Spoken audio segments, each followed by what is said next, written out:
My husband, Daniel, had always been the dependable one. Polite, organized, predictable. The kind of man who color-coded his socks and never forgot to send Christmas cards to my parents. We'd been married 7 years, and honestly, I thought we were solid. He worked in marketing, lots of meetings, client dinners, and occasional work trips. I never questioned it. Why would I? He was the kind of man who texted goodnight even when he was across the country that week. He said he'd be in Chicago for a conference. 3 days. Back Friday night, he'd said, kissing my forehead before leaving. Don't wait up. I'll be exhausted. The first day was normal. He texted a photo of his conference room, grey carpet, bottled water, PowerPoint slides. I sent him a picture of our dog sleeping on the couch. He replied with a heart emoji. It felt normal. But on the second night, something felt off. He didn't answer my call. Then he texted, in a late meeting, call you tomorrow. That was fine, except he never ignored my calls. Ever. The next morning, I woke up uneasy. There was no text from him. No good morning, no miss you, just silence. And then, while making coffee, I noticed something strange. His laptop was still on the kitchen counter. He never forgot his laptop. He lived by that thing. That's when something clicked. I opened the lid. The screen was still logged in to his work email. Normally, I wouldn't snoop, but my hands moved before I could stop them. There, at the top of his inbox, was a message from Marissa H. Subject line, same sweet as last time. My stomach dropped. I clicked it open. Inside was a single line, can't wait to see you again tonight. Room 614. I stared at it, my pulse pounding so loud I could barely think. I wasn't the jealous type. I wasn't paranoid, but I wasn't stupid either, so I did something I'd never done before. I booked a last-minute flight to Chicago. Before we continue, please subscribe to the channel and write in the comments about which country you're watching this video from. Enjoy the story. I told myself I was just going to surprise him, but deep down, I already knew I was about to surprise myself. I didn't pack much, just a duffel bag and my heart pounding in my chest. The entire flight from New York to Chicago, I replayed every moment of our marriage, every word, every kiss, every late night I love you. Had it all been a lie, or was I overreacting? The message could have meant anything, I told myself. Same sweet as last time could be business talk, right? A client, a coworker, but that heart emoji that felt different. Too personal. Too familiar. By the time the plane landed, my hands were trembling. I'd never done anything like this before. I wasn't the type to spy, to follow, to show up unannounced. But love can make you do strange things. And betrayal can make you do worse. I took a cab straight to the hotel, the Grand Metropolitan, a luxury tower downtown, the kind of place that smelled like money and quiet secrets. I stood in the lobby, pretending to scroll my phone. My eyes locked on the elevators. Checking in, ma'am? The concierge asked politely. Yes, I said quickly. Under Daniel Carter. He tapped the keyboard, then smiled. Mr. Carter is already checked in. Room 614. There it was. My confirmation. I thanked him, trying to sound casual, and walked toward the elevators. My palms were sweating. My brain was screaming, don't do this. But my heart kept saying, you need to know. When the doors opened on the 6th floor, I stepped out slowly. The carpet muffled my footsteps. Room 614 was halfway down the hall. As I got closer, I heard it, a woman's laughter, soft, easy, comfortable. I froze. My pulse hammered in my ears. Then Daniel's voice, low, familiar, playful. You always overpack, Marissa. Her voice followed. You love it when I do. Something inside me cracked. I could have turned back. I could have called him, confronted him later. But I didn't. My hand moved on its own, reaching for the door. I pressed my ear against it, heard music, the faint clink of glasses. And then the unmistakable sound of a kiss. My vision blurred. My throat went dry. I wanted to scream, to bang on that door. But instead, I did something else. Something even worse. I pulled out my phone and started recording. I didn't know what I was going to do with it yet. But I knew one thing for sure. This wasn't going to end quietly. I stood outside that hotel room, the camera shaking in my hand. Every instinct told me to walk away, to breathe, to think. But betrayal has a way of burning reason out of you. The laughter inside grew louder, blending with faint music from a speakersome old jazz song Daniel loved. The same one we danced to on our wedding night. I pressed my lips together, swallowed hard, and knocked. The laughter stopped. Silence. Then a voice. Daniel's voice. "Who is it?" My heart pounded. "Room service," I said, forcing my tone steady. I heard footsteps. A click. The door opened a few inches, just enough for me to see him. Daniel froze. The color drained from his face. "Claire," he whispered. Behind him, a woman appeared, half-dressed, wrapped in one of those hotel robes. She looked younger than me, maybe late 20s, with blonde curls and red lipstick that smeared at the corner of her mouth. For a second, no one spoke. The hallway was so quiet, I could hear my pulse. Then I pushed the door open and walked in. "Wow," I said quietly, scanning the room. "So this is your conference." Daniel tried to grab my arm. "Claire, wait, this isn't what you think." I laughed, a sound that didn't even sound like me.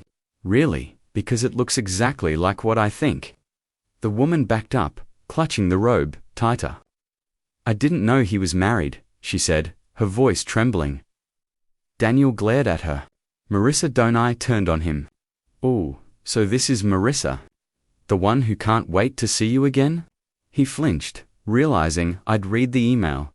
For a moment, I thought I'd hit him, throw something, do anything to match the chaos inside me. But instead, I just lifted my phone. His eyes widened. "Claire, what are you doing?" "Recording the truth," I said.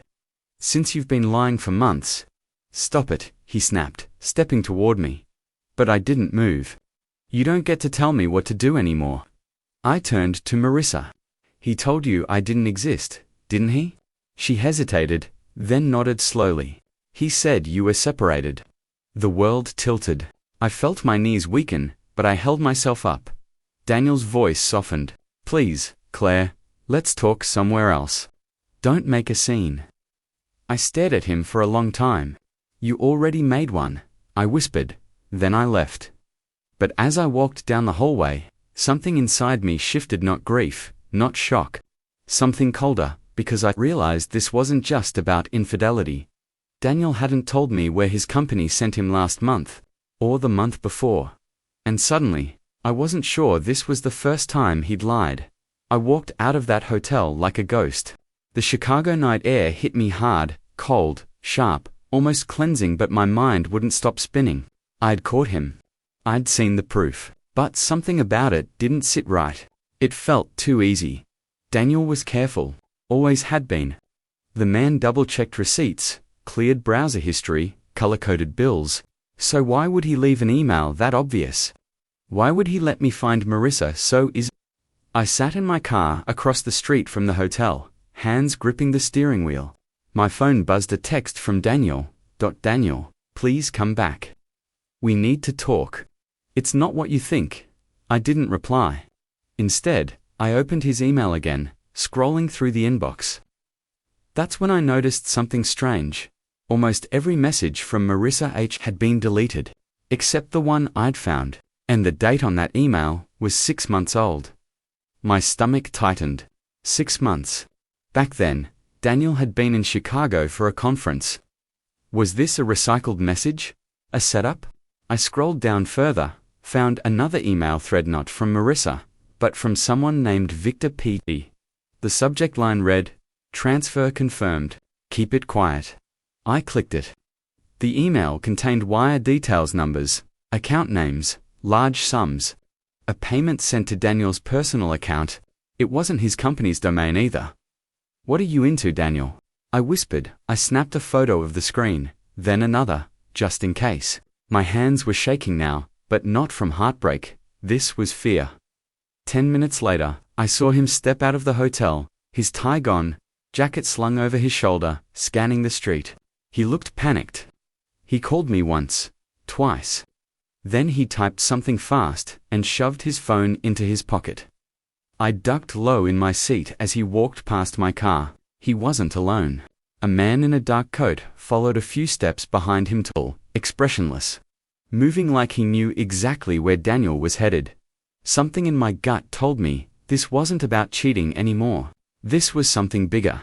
I started the car, keeping my headlights off, and followed from a distance. They walked into an alley behind the hotel. Daniel was talking fast, his hands gesturing wildly. The other man didn't move. Then he stepped closer. Too close. Daniel's voice rose. I said, I just needed more time. Before I could even react, the man grabbed Daniel by the collar and slammed him against the wall. I gasped. My phone nearly slipped from my hand. Whatever Daniel had gotten himself into, it wasn't just breaking our marriage. It might be about to end his life. I froze, watching from behind the wheel, as Daniel struggled against the man in the alley. Every instinct screamed for me to run, to call the police, to do something, but I couldn't move. I just sat there, gripping my phone, recording through the windshield. The man's voice was low but sharp enough to carry through the night. You don't get extensions, he said. You either deliver, or we take back what's ours. Daniel's voice cracked.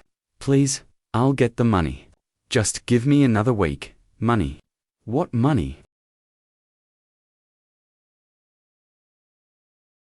My breath caught as I saw the man shove Daniel again. A second later, another car rolled up to the curb, black SUV, tinted windows. The back door opened slightly. Someone inside called out, "Finish it." That was enough. I jumped out of my car and shouted, "Hey, get away from him." The man spun around, startled, just long enough for Daniel to break free and stumble toward me. "Claire," he gasped, his face a mess of shock and guilt. The stranger stepped forward. "You shouldn't be here."